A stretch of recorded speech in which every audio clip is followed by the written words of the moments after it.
Ladies and gentlemen, boys and girls, writers, fighters and bait biters, welcome along to the Joe Spivey YouTube channel where we discuss books and little else.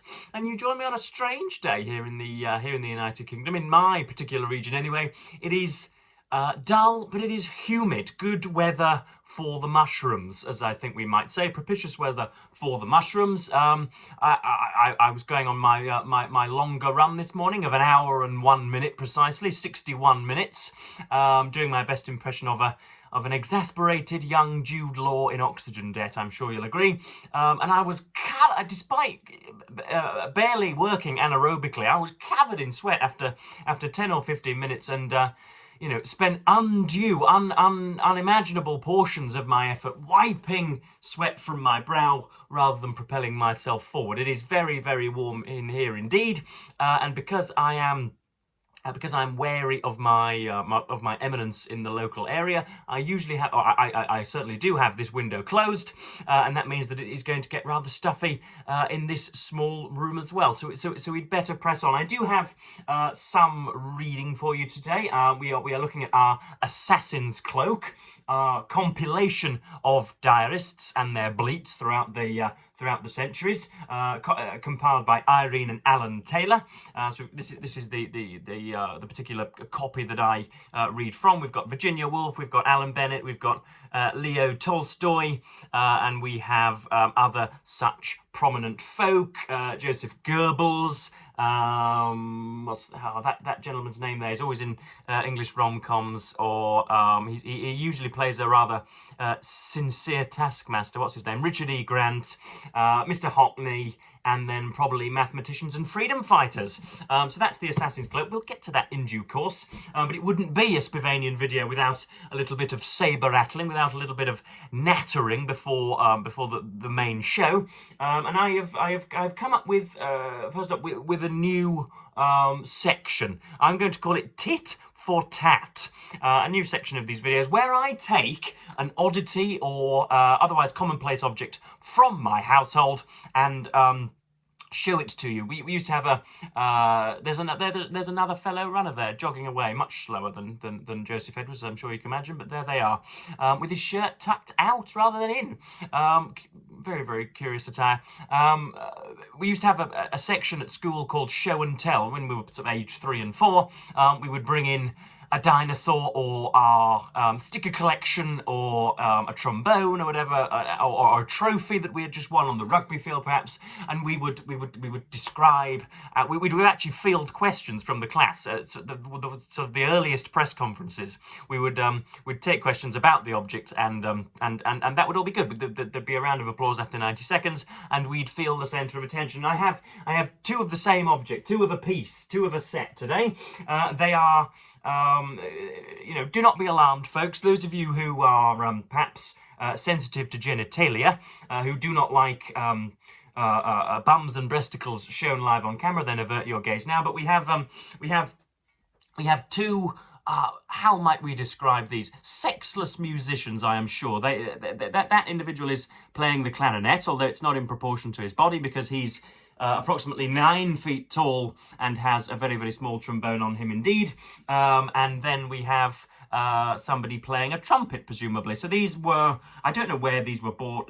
Most of this stuff is mother's, and so I should imagine these were purchased in South Africa. Again, some marginalia or some more biographical detail for you. My parents were wed in South Africa, near Durban, I do believe, near Isandlwana, and there is a lot of that sort of bold and rather epocally bare art, which is sometimes redolent of African art. So there we have it. There we have individuals whom I'm sure we can all agree could do with a few more calories, could do with a few more meat on the bone. But yeah, whether they are male or female, we do not know. But those are not childbearing hips, so I should think they look rather like the celebrated novelist Will Self, don't they? They've got that Samata type, ectomorphs, the lot of them, Somalian marathon runners. So there's two objects, and you know, sort of queue up next time. What next will I pull from the haberdashery? Who knows? But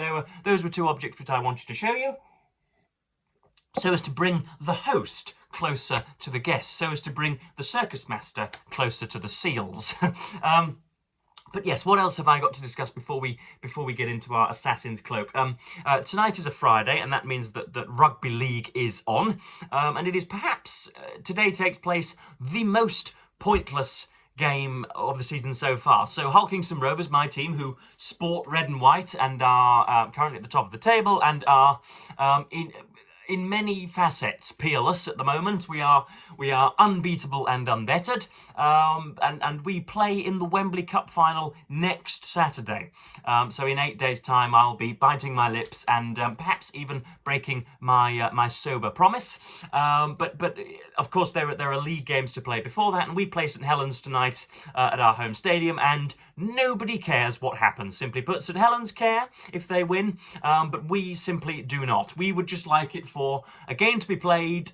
We would like our systems to be run. We'd like to make tackles and to score points, but we don't really care about the results, so long as a talisman or an artist or a high-ranking official in our 13 men, so long as nobody is injured, then we are satisfied with the result. So that's pretty pointless. On the theme of rugby league, there have been some blowouts recently, some very, very high scores, some cricket scores, as you might say, where one professional outfit goes and beats a load of drunkards 84 points to 6, but quite often there have also been blowouts that have been brought back late in the game. So quite often you will see a team go ahead by 30 or 40 points, and myself and whoever it is I'm watching it with will turn it off and say, it's pointless, 15 minutes to go, the game is finished. And then 15 or 20 minutes later we will find that the beaten down team will have made something of a comeback in the closing stages, and we will see that the two teams at the final whistle were separated by only one score, and you'll think, Christ alive, how was it that I missed such a game? And that happened last night. The Lee Leopards were smashing the Huddersfield Giants by 28 points to 4 with 20 minutes to go. Huddersfield looked dejected and every bit a beaten outfit, only to come back and score 3 or 4 tries in the final quarter, all of which was missed. I was studying my eyelids rather than the rugby field. I was in bed rather than in front of the television. So that's been happening quite a lot recently as well, and it's of course dissatisfying because you want to see every decent contest fully. What else is it that I've got to discuss? Oh yes, there was. I was going to say tragically, but it wasn't quite a tragedy. But there was regrettably I was going to say a terror incident then, but it's not a terror incident either. There was an attack. There was laws were broken in Liverpool on was it Monday or Tuesday? Liverpool Football Club, who won the Premier League, were having their open top bus parade, and they were showing the trophy to all of their mindless fans, and there seemed to be something of a ruckus, and then there was reports of a man simply driving a car through sort of throngs of pedestrians. Now, believe it or not, contrary to accepted practice, the immutable characteristics of the perpetrator were released 2 hours after the event. So the police felt the need, the Liverpool Metropolitan Police felt the need to tell everybody that he was a white man aged 53, because had they not done that, they know that we would have had race riots on a similar level to the ones that were sustained in July of 2024. In other words, we now know that Lawrence Fox and Nigel Farage and Tommy Robinson and probably Elon Musk in his high Californian tower are baying for minority blood. In other words, they would have loved, deep, deep, deep in the bottom of their hearts, deep in the gristle of their stomachs, they would have loved for the attack, as it were, or the crimes to have been committed by a member of the black community, or indeed, an Afghanistani immigrant or whatever. They would have loved that. They yearned for it, and yet it was a 53-year-old from Liverpool, and so they are very, very disappointed. In other words, they only care about the safety of the citizens when it is brought into jeopardy by immigrants or people with slightly more melanin in their skin than them. A shameful moment, but of course, they like with the red-hatted maniacs in America, they operate on a different moral coaster to ourselves. They are judged on a curve, as it were, and so they can do something which is just reprehensible and lamentable, and not see any consequences for it. So that was a strange occurrence. The Met Police essentially caving to the tactics of the right by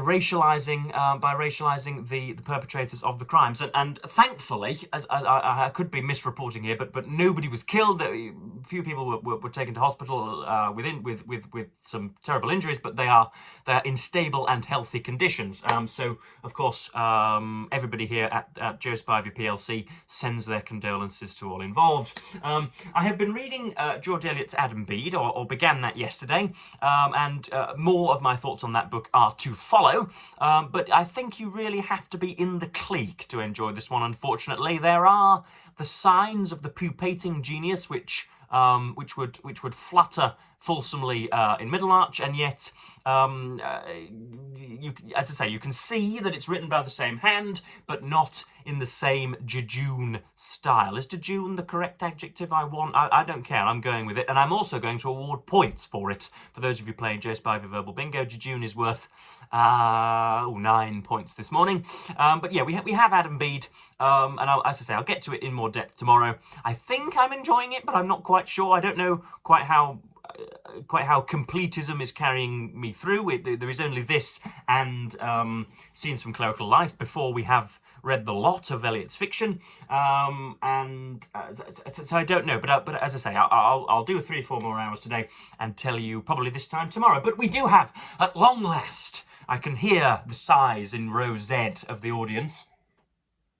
We do at long last arrive at The Assassin's Cloak, an anthology of the world's greatest diarists. And my Casio Mini Meister here tells me that we are on Friday the 30th of May, and so I turn to the 30th of May in my anthology and find entries from William Wyndham, Dorothy Wordsworth, sister of the exalted romantic poet, Charles Greville, and Robert Musil. So here we are. Settle in, folks. I liked these because these were generally normal. You know, there are no princesses in dungeons, there are no shark attacks, there's no 7th stage sort of you know, kidney cancer or whatever. It's all very normal. It's all about the post office and trucking and bin collections and all the rest of it. It's all very, very commonplace, which is nice. So we have from 1800, 30th of May 1800, William Wyndham, who was a Whig politician. The internet tells me he was a Whig politician, W-H-I-G. A decent definition of Whiggery or Whiggism I am yet to find. They were, of course, they were the originators or the initiators of the Liberal Party, I do believe. So they were more reformist or more conducive to social reform than the Conservatives, but still had a little more bravado about them. And you hear all sorts of talk about Whig imperialism. So I should like any political professors amongst you, and I don't doubt there are dozens. Could you please give me a decent definition of Whiggery which doesn't smatter me with isms at the same time? So we have from 1800 William Wyndham, Day of Divorce Bill. Up late, unusually languid and incapable of exertion, so perplexed between the two things I had to do, viz. The business of the divorce bill and motion about soldiers' children, that in the state of bodily languor in which I was, I could do nothing. Now, I find this interesting because we think, oh, goodness me, I'm nearly losing the page.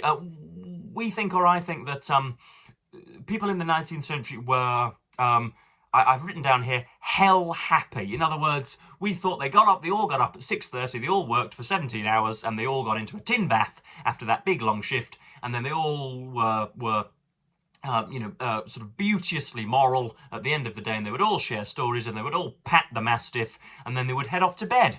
But that isn't the case. They were just as languorous. They were just as they found hard work just as difficult, and they found their neighbours just as unwieldy. That's William Wyndham there giving us some truth, that in the state of bodily languor in which I was, I could do nothing. Next up we have, from the very same date, we have Dorothy Wordsworth, as I say, sister of William. She was presumably, washing the pots and making sure that everything was okay while he examined dandelions. So we have Dorothy Wordsworth from 1800. In the morning went to Ambleside, forgetting that the post does not come till the evening. How was I grieved when I was so informed. I walked back resolving to go again in the evening. It rained very mildly and sweetly in the morning as I came home, but came on a wet afternoon and evening, but chilly. I caught Mr. Oliph's lad as he was going for letters. He brought me one from W.M. William, and 2 papers. I planted London Pride upon the wall, and many things on the borders. I don't know what that means. John sodded the wall. As I came past Rydale in the morning, I saw a heron swimming with only its neck out of the water. It beat and struggled amongst the water when it flew away and was long in getting loose. So there is Dorothy Wordsworth discussing her postal vicissitudes there, forgetting that the post came in the evening rather than the morning, receiving stuff from William, and yeah, I remember again reading this and thinking, wondering about the speed of communication which we now enjoy and which we take as granted. The fact that I can email a wave-faced editor in Boston, or indeed a particularly pulchritudinous lady in Brazil, or a sort of a miner from the Democratic Republic of the Congo. The fact that I can do that very, very quickly and frictionlessly is a modern privilege, whereas Dorothy Wordsworth had to tramp over to Ambleside to read the post. Next up, we have the 30th of May 1835, so 2 years before Victoria takes her throne, I believe, and we have Charles Greyville. I couldn't get an awful lot of information on him apart from the fact that he's a famous diarist, which I already knew because he's in an anthology of diarists. We have Greyville from 1835. The father and mother, not his but others, both occupied with their daughter's book, which Kemble told me he had never read till it appeared in print, and was full of sublime things and vulgarities, and the mother was divided between admiration and disgust, threw it down 6 times, and as often picked it up. Now, I don't see... I don't know just how much was written on the 30th of May throughout the years and centuries, but I cannot believe that that was one of the 4 most interesting entries from the entirety of which Alan and Irene chose. I cannot believe that that was that warranted inclusion, and yet here it is. And last up, we have a little more soul searching here from Robert Musil, again, who the internet tells me was an influential Austrian modernist. He was a writer of modernist novels. This is from 1905, 30th of May 1905. With the regularity of some law at work, the following process runs full circle within me. I am arrogant, dismissive, reticent, refined, and happy. So keep those in your head. Arrogant, dismissive. Anybody been dismissive today? Reticent, refined, and happy. Of course, all of those adjectives could simultaneously apply to everybody. Some or other sense of power takes territorial hold. I have taken too much pleasure in my muscles while I was rowing, or I am working at philosophy with an intensity that blunts the senses. Oh, to work at philosophy with an intensity that blunted the senses. I feel first that my arrogance, with its conciliatory frontage on the outside world, is deserting me. I am no longer so friendly. I am less witty. I feel empty and work out of sheer desperation. My behaviour in company deteriorates. I suffer a defeat. I feel that, by comparison with some other person, I am stupid. There he may have been correct. I behave with spectacular ineptitude. I cannot find an appropriate rejoinder to some insult. A few hours later I am, once again, arrogant, dismissive, reticent, refined, and happy. And now there you have all of the uncertainties and inexactitudes of modernism laid bare. All that man can think about is himself, and fail again. I don't know whether I need to find out whether the entries I read out are the entirety of their entries for that day, or whether they are just a small taster taken by Irene and Alan Taylor. But surely that isn't everything that he committed to the page that day. That would be navel gazing of a Trumpian order, and yet there we are. So we managed just to go on for about 20 minutes. That was the 30th of May with the Assassin's Cloak. I think tomorrow, believe it or not, has certainly more detail. We've got Samuel Pepys. I've not heard of that chap. I wonder if he ever wrote any entries of his own. We've got Eugene Delacroix, Barclay Fox, WNP Barbellion, oh to have a name like his, Count Harry Kessler, Count Ciano, H.L. Mencken, John Rabe and James Lee Mills. So it might be worth having a look tomorrow as well when I come with my report on George Eliot's Adam Bede. But yeah, that just about does it for today. I suppose I wanted to ask you whether you take diaries yourself, whether you keep them. I have done one every day for approaching 6 weeks now, and have found it to be beneficial, cathartic at the twilight, and also just beneficial to the mulching of the mind. How about that for an extemporaneous phrase? The mulching of the mind. But yeah, if indeed any of you keep journals, are they long? Are they short? Are they frenetic? Are they calm? Are they morose or sort of more extravagant and catalytic? Who knows? Who knows? I want to know, but I do. But yes, I will sign off after 20 minutes of decent videoing. I will promise that I will return tomorrow with a review of 50% of George Eliot's Adam Bede, and from both myself and indeed these wiry musicians here. I will, as per usual, thank you ever so much for watching and bid you the fondest of earthly farewells.